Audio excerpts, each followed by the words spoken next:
आपके जो मूलाधिकार हैं भारतीय संविधान में, उन मूलाधिकारों पिछले वीडियो में अपन ने देखा था कि जो समता का अधिकार है ये अनुच्छेद 14 से लेकर के 18 तक दिया हुआ, जिसमें अपन ने दो अनुच्छेद पिछले वीडियो में दो महत्वपूर्ण अनुच्छेद देख लिए थे, 14-15। अब आज अपन देखेंगे अनुच्छेद 16, 17 और 18। तो अनुच्छेद 16 है। अनुच्छेद जो 16 है, अधिकार जो हमारे दिए गए उनमें इसमें लोक नियोजन के विषय में अवसर की समानता, यानी जो अवसर की समानता है कि भारत में सभी नागरिक समान है, और इसमें आधार दिए हैं। ज्यादातर क्वेश्चन जो है इसमें आधारों से कई बार बने हैं कि जो 7 आधार दिए हैं कि इन 7 आधारों पर कोई भी व्यक्ति अपात्र घोषित नहीं किया जाएगा। ये 7 आधार कौन कौन से हैं? पहला है धर्म, मूल वंश, जाति, लिंग, जन्म स्थान, निवास स्थान, उद्भव के आधार पर विभेद नहीं किया जा सकता। यानी ये अनुच्छेद 16 में जो विभेदीकरण के लिए जो कहा गया है उसमें 7 आधार दिए हैं। तो ये क्या है? अवसर की समानता है, लोक नियोजन के विषय में अवसर की समानता, अनुच्छेद 16। फिर अनुच्छेद 16(1) से लेकर के 16(6) तक, यानी जो अनुच्छेद 16 है इसमें 6 प्रकार की व्यवस्थाएं की गई हैं। अनुच्छेद 16(1), अनुच्छेद 16(2), तो इस प्रकार से उन 6 को अपन लोग देख लेते हैं एक एक करके। सबसे पहला है 16(1) अवसर की समानता, यानी सभी के लिए भारतीय संविधान में ये कहा गया है कि समान अवसर हैं। किसी भी व्यक्ति के साथ जो 7 आधार दिए हैं इसके आधार पर अपात्र घोषित नहीं किया जा सकता है, अर्थात उसे किसी भी चीज से वंचित नहीं किया जा सकता है। ये 7 आधार जो दिए हैं, 7 आधार कौन कौन से? धर्म है, मूल वंश है, जाति है, लिंग है, जन्म स्थान है और निवासी स्थान, उद्भव। ये 7 आधार दिए। 7 आधारों के आधार पर कोई भी, चाहे कोई भी सरकार हो, केंद्र सरकार हो, राज्य सरकार हो, कोई व्यक्ति हो, कोई न्यायालय हो, कोई भी किसी भी प्रकार का कोई विभेद नहीं किया जाएगा। यानी सबके सभी के लिए समान अवसर होंगे, लेकिन वो योग्यता हो, बगैर योग्यता के आप अवसर की मांग नहीं कर सकते।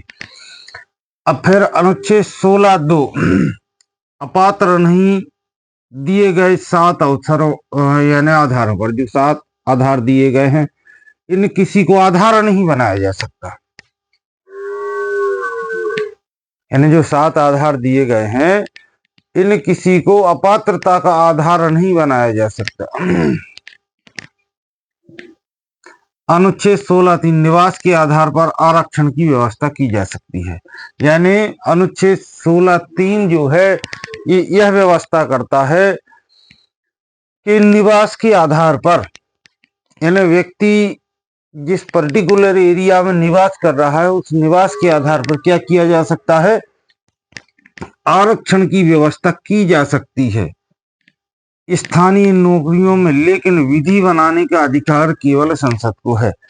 यदि किसी विशेष स्थान के लोगों को हम आरक्षण देना चाहें या ऊपर उठाने का प्रयास करते हैं तो उनके लिए व्यवस्था की जा सकती है। ये भारतीय संविधान में प्रावधान किया गया है, लेकिन इस पर विधि केवल संसद ही बनाएगी, अर्थात केंद्रीय जो हमारी विधायिका है वो इस पर विधि बनाने का अधिकार उसको है, राज्य सरकारों को इस पर अधिकार नहीं है।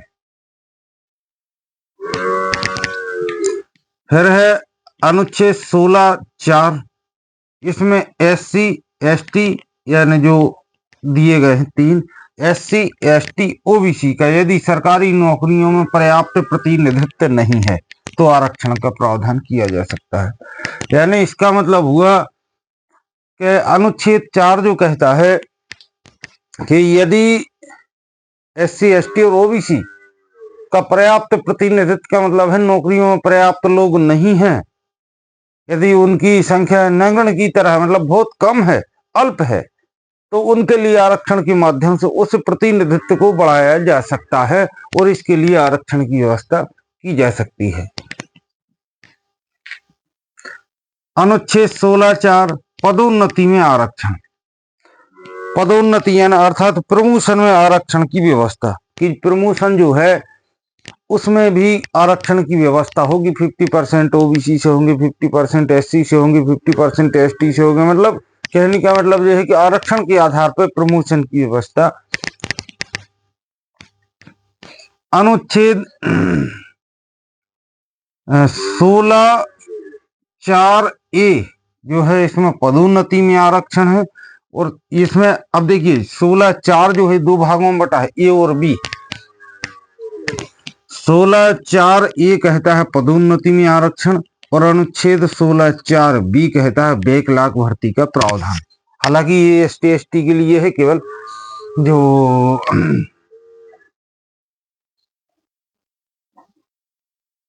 बैकलॉग का प्रावधान अभी तक जो आया है एससी एसटी के लिए केवल आता है।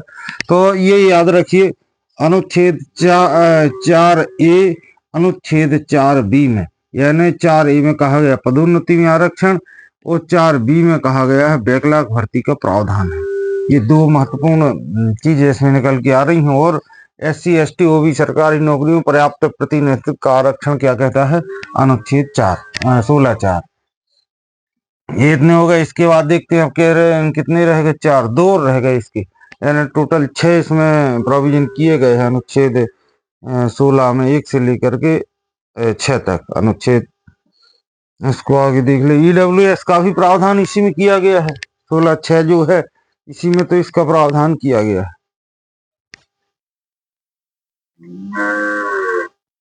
अब आपका आता है 16(5).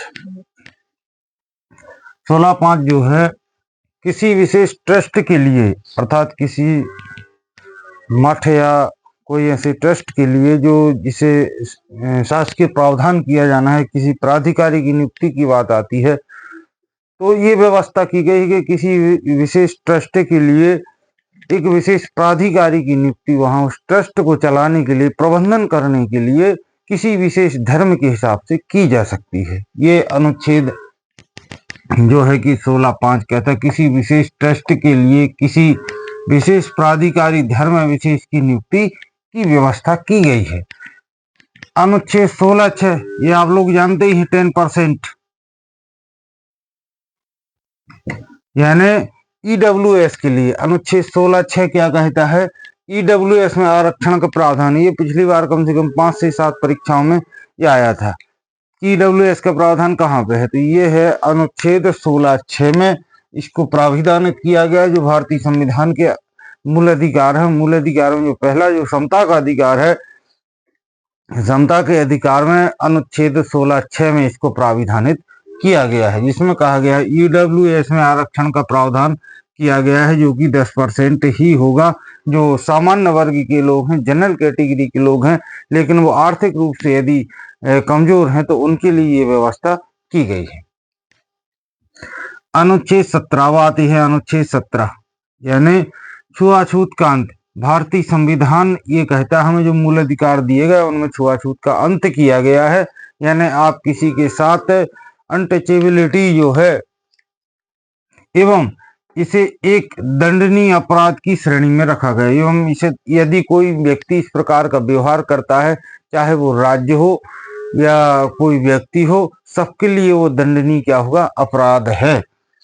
इस संबंध में संसद विधि बनाएगी, यह राज्य एवं व्यक्ति दोनों के लिए है, यानी राज्य पर भी लागू होगा, व्यक्ति के भी लिए भी लागू होगा। तो इस प्रकार से जो छुआछूत है, भारतीय संविधान में छुआछूत का अंत किया गया। हालांकि इसमें और यदि अंदर अपन जाए तो और डिटेल भी इसमें मिलेगी। इसके बाद आता है अनुच्छेद 18 उपाधियों का अंत।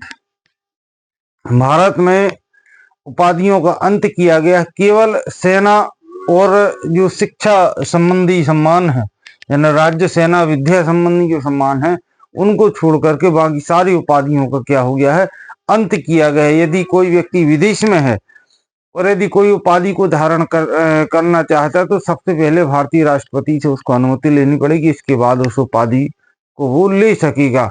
यानी कोई भारतीय जो नागरिक हैं सबके लिए उपाधियों का अंत किया गया, केवल इनके लिए छूट प्रदान की गई। राज्य सेना विद्या संबंधी सम्मान को छोड़कर कोई उपाधि धारण नहीं की जाएगी। यानी उपाधियों का अंत किया गया है। राज्य की अनुमति के बगैर आप इसके अलावा अन्य कोई उपाधि धारण नहीं कर सकती। ये आपका समता का अधिकार है। अब इसके बाद जो है अगले वीडियो में अपन देखेंगे। इसमें 2 वीडियो होगा, एक ध्यान रखिएगा। पहला वीडियो डाला था उसमें लिखा है लेक्चर 1, वो अनुच्छेद 14-15 है। इसमें 16, 17, 18 3 अनुच्छेद जो है महत्वपूर्ण इसमें किया गया है। कल इसमें देखते हैं, कल और अगला या एक वीडियो में देखिए, वीडियो थोड़ा सा लंबा होगा, 8 घंटे का हो जाए, टोटल अनुच्छेद भी अपन पढ़ लेंगे, उसमें क्या दिक्कत है। ठीक है, अभी तक के लिए इतना ही। अगले वीडियो में देखते हैं, अगले उस पर चर्चा करते हैं। ठीक है, क्या है, वीडियो लंबा ना हो उसके लिए छोटा छोटा रहे, इसके लिए थोड़ा से कर दिया मैंने। कल जो था वो 2 अपन ने दिए थे, इसके बाद अभी